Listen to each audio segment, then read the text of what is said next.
सभी विद्यार्थियों का एक बार फिर से अभिवादन।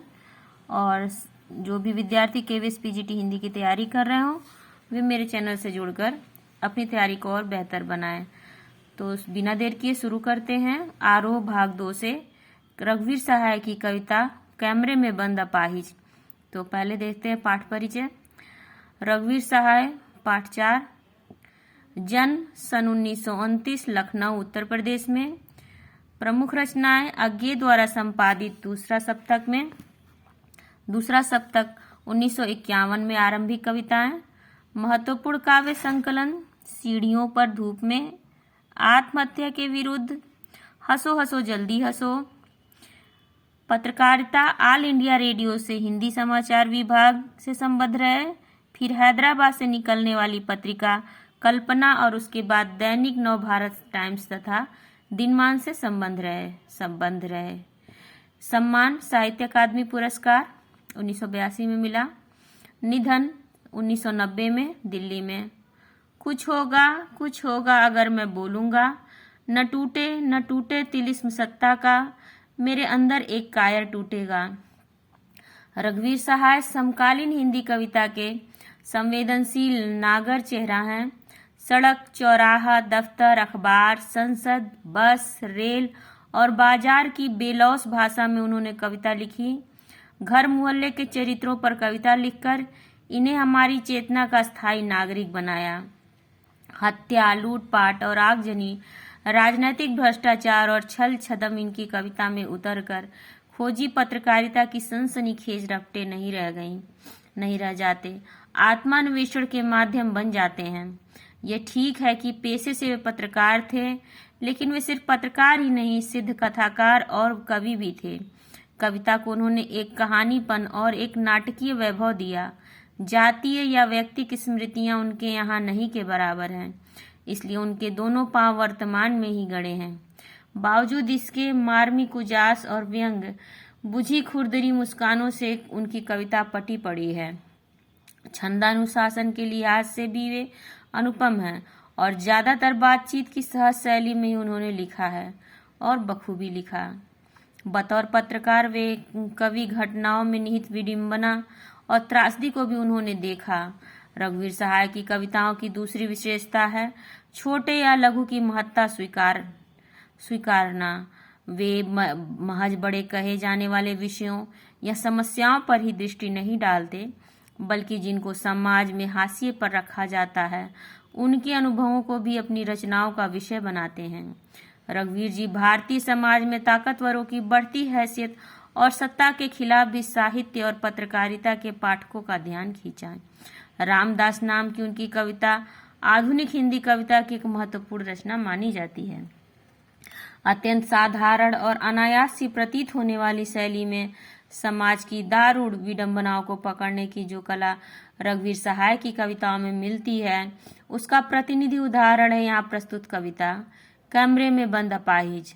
जो लोग भूल गए हैं, संग्रह से ली गई है।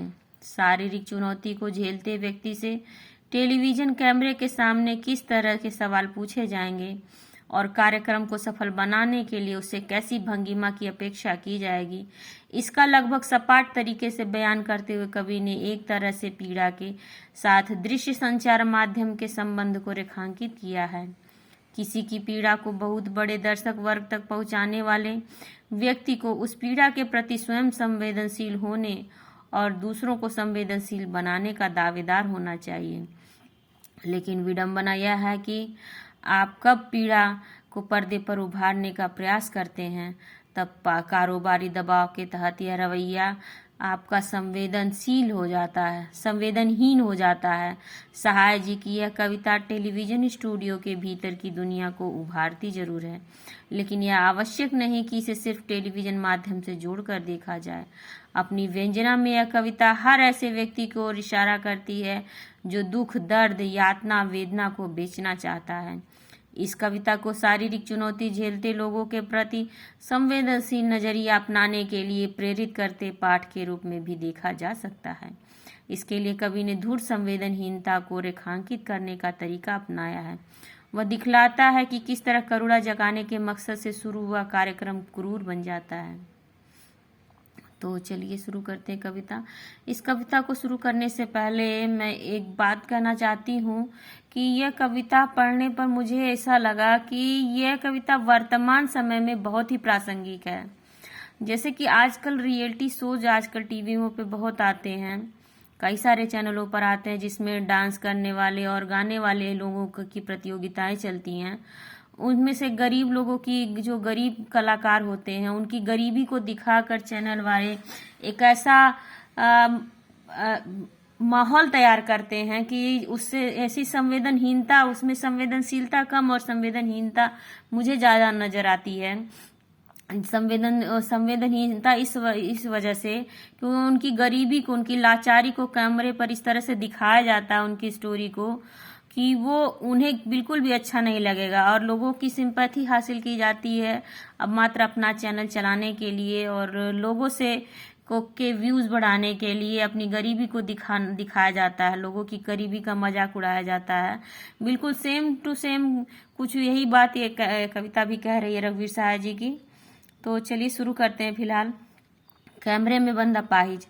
हम दूरदर्शन पर बोलेंगे, हम समर्थ शक्तिवान, हम एक दुर्बल को लाएंगे एक बंद कमरे में, उससे पूछेंगे तो आप क्या अपाहिज हैं? तो आप क्यों अपाहिज हैं? आपका अपाहिजपन तो दुख देता होगा, देता है? कैमरा दिखाओ इसे बड़ा।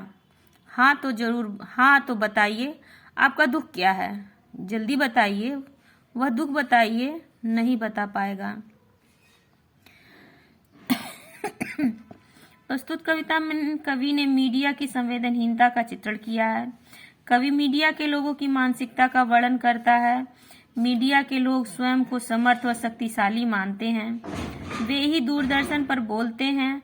अब वे एक बंद कमरे अर्थात स्टूडियो में एक कमजोर व्यक्ति को बुलाएंगे तथा उससे प्रश्न पूछेंगे, क्या आप अपाहिज हैं? यदि हैं तो आप क्यों अपाहिज हैं? क्या आपका अपाहिजपन आपको दुख देता है?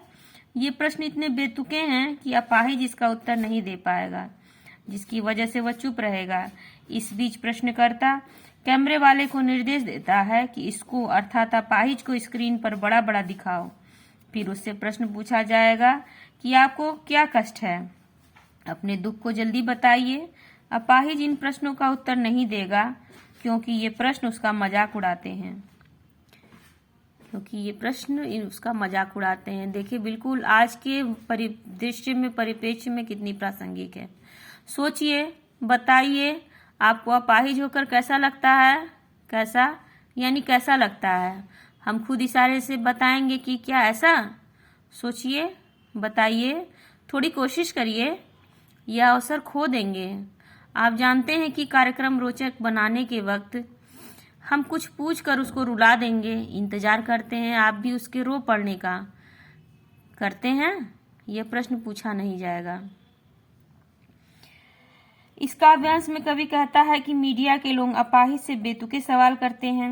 वे अपाहिज से पूछते हैं कि अपाहिज होकर आपको कैसा लगता है, यह बात सोचकर बताइए। यदि वह नहीं बता पाता तो वह स्वयं ही इसका उत्तर देने की कोशिश करते हैं। वे इशारे करके बताते हैं, क्या उन्हें ऐसा लगता है? थोड़ा सोच कर और कोशिश करके बताइए। यदि आप इस समय नहीं बता पाएंगे तो यह सुनहरा अवसर खो देंगे। अपाहिज के पास इससे बढ़िया मौका नहीं हो सकता कि वह अपनी पीड़ा समाज के सामने रख सके। मीडिया वाले कहते हैं कि हमारा लक्ष्य अपने कार्यक्रम को रोचक बनाना है और इसके लिए हम ऐसे प्रश्न पूछेंगे कि वह रोने लगेगा। वे समाज पर भी कटाक्ष करते हैं कि वे भी उनके रोने का इंतजार करते हैं और यह प्रश्न दर्शकों से नहीं पूछा जाएगा। हम फिर पर्दे पर दिखलाएंगे फूली हुई आँख की एक बड़ी तस्वीर, बहुत बड़ी तस्वीर, और उसके होठों पर एक कसमसाहट भी। आशा है आप उससे उसकी अपंगता की पीड़ा मानेंगे। एक और कोशिश दर्शक, धीरज रखिए, देखिए हम दोनों एक संग रुलाने हैं, हमें दोनों एक संग रुलाने हैं। आप और वह दोनों कैमरा, बस करो, नहीं हुआ, रहने दो। पर्दे पर वक्त की कीमत है, अब मुस्कुराएंगे हम। आप देख रहे थे सामाजिक उद्देश्य से युक्त कार्यक्रम, बस थोड़ी ही कसर रह गई। धन्यवाद। दूरदर्शन वाले अपाहिज का मानसिक शोषण करते हैं। वे उसकी फूली आंखों की तस्वीर को बड़ा करके पर्दे पर दिखाएंगे। वे उसके होठों पर होने वाली बेचैनी और कुछ न बोल पाने की तड़प को भी दिखाएंगे। ऐसा करके वे दर्शकों को उसकी पीड़ा बताने की कोशिश करेंगे। वे कोशिश करते हैं कि वह रोने लगे। साक्षात्कार लेने वाला दर्शकों को धैर्य धारण करने के लिए कहते हैं। वे दर्शकों व अपाहिज दोनों को एक साथ रुलाने की कोशिश करते हैं। तभी वे निर्देश देते हैं कि अब कैमरा बंद कर दो। यदि अपाहिज अपना दर्द पूर्णतः व्यक्त न कर पाया तो कोई बात नहीं, पर्दे का समय बहुत महंगा है। इस कार्यक्रम के बंद होते ही दूरदर्शन में कार्यरत सभी लोग मुस्कुराते हैं और यह घोषणा करते हैं कि आप सभी दर्शक सामाजिक उद्देश्य से भरपूर कार्यक्रम देख रहे थे। इसमें थोड़ी सी कमी रह गई कि हम आप दोनों को एक साथ रुला नहीं पाए। फिर भी यह कार्यक्रम देखने के लिए आप सबका धन्यवाद। तो देखते हैं महत्वपूर्ण बिंदु रघुवीर सहाय जी से, जो हमारी परीक्षा के लिए महत्वपूर्ण है। रघुवीर सहाय जी का जन्म लखनऊ उत्तर प्रदेश में सन 1929 में हुआ। इनकी पत्नी का नाम विमलेश्वरी सहाय था। इन्होंने अंग्रेजी साहित्य में एमए किया है। प्रारंभ में ये पेशे से पत्रकार थे। इन्होंने प्रतीक अखबार में सहायक संपादक रहे। ये आकाशवाणी के समाचार विभाग से भी संबद्ध रहे। इनका देहावसान सन 1990 में दिल्ली में हुआ। रघुवीर सहाय जी नई कविता के कवि हैं, परंतु इनकी कुछ रचनाएं अज्ञेय जी द्वारा संपादित दूसरा सप्तक में संकलित है, इसलिए ये प्रयोगवाद से भी संबद्ध हैं।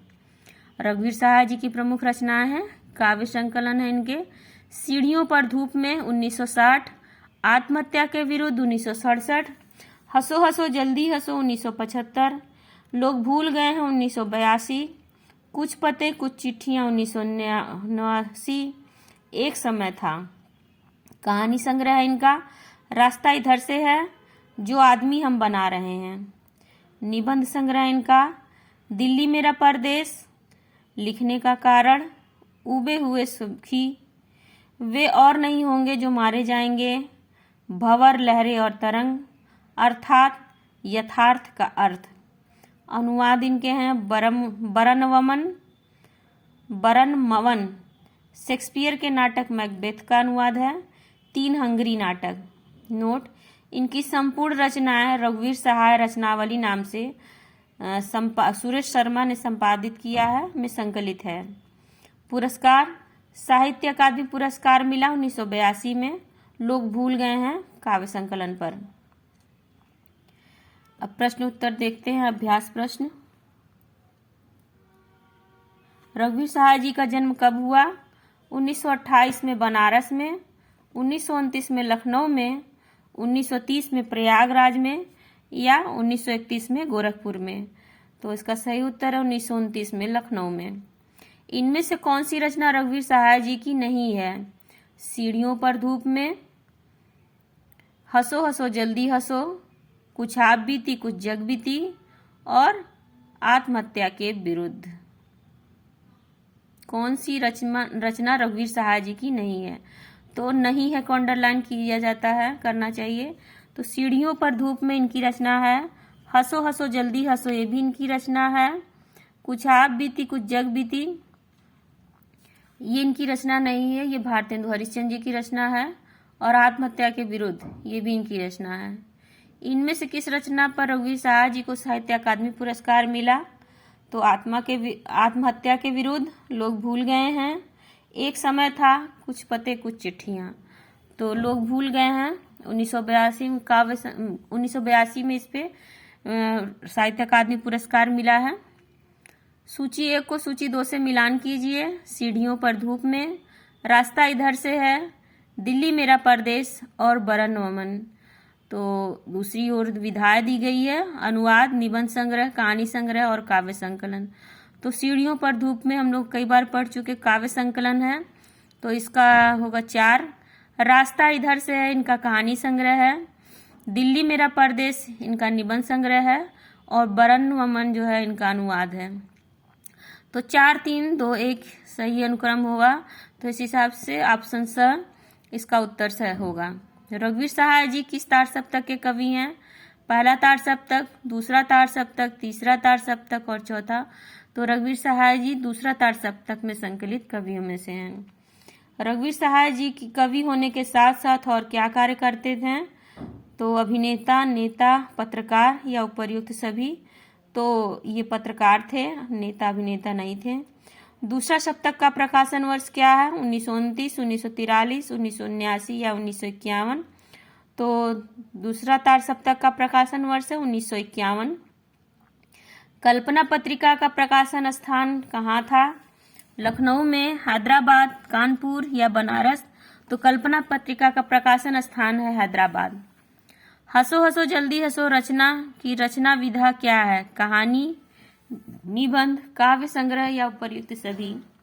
तो हंसो हंसो जल्दी हंसो रचना की रचना विधा है काव्य संग्रह। रघुवीर सहाय जी इनमें से किस पत्रिका से संबद्ध नहीं रहे? कल्पना पत्रिका, नवभारत टाइम्स, दिनमान या उपर्युक्त सभी। तो रघुवीर सहाय जी इन सभी से संबद्ध रहे हैं, उपर्युक्त सभी। कैमरे में बंद अपाहिज कविता किस काव्य संग्रह से संकलित है? हंसो हंसो जल्दी हंसो, सीढ़ियों पर धूप में, लोग भूल गए हैं या किसी से नहीं। तो लोग भूल गए हैं इसमें संकलित है। कैमरे में बंद अपाहिज कविता में कवि ने किस पर व्यंग किया है? दूरदर्शन पर, अपाहिज पर, समाज पर या वर्तमान पत्रकारिता पर। तो वर्तमान पत्रकारिता पर। कैमरे में बंद अपाहिज कविता में कौन सी शब्द शक्ति है? अभिधा, व्यंजना शब्द शक्ति या लक्षणा शब्द शक्ति या कोई नहीं। तो कैमरे में बंद अपाहिज कविता में व्यंजना शब्द शक्ति का कार्य कर रही है। हम दूरदर्शन पर बोलेंगे में आए हम दूरदर्शन पर बोलेंगे में आए हम शब्द से क्या तात्पर्य है? हम अर्थात समाज, हम अर्थात कविता पढ़ने वाला, हम अर्थात कवि या हम समाज का ताकतवर मीडिया। तो इसका उत्तर होगा द हम। यहाँ हम समाज का ताकतवर मीडिया है। कवि ने दूरदर्शन के कार्यक्रम संचालकों की किस मानसिकता को उजागर किया है? तो संचालकों की मानवीयता को, संचालकों की व्यावसायिकता को उजागर किया है। उपर्युक्त दोनों सही या केवल ब सही? तो इसका उत्तर होगा द केवल ब सही। तो खत्म होती है वीडियो। उम्मीद है आप लोगों को पसंद आएगी और आप लोगों के लिए परीक्षा उपयोगी जरूर होगी। तो ख़त्म करते हैं। पसंद आए तो प्लीज़ लाइक ज़रूर करें और मन में जो भी प्रश्न हो उन्हें कमेंट सेक्शन में ज़रूर पूछें। आप सभी का मेरे साथ जुड़ने के लिए बहुत बहुत धन्यवाद।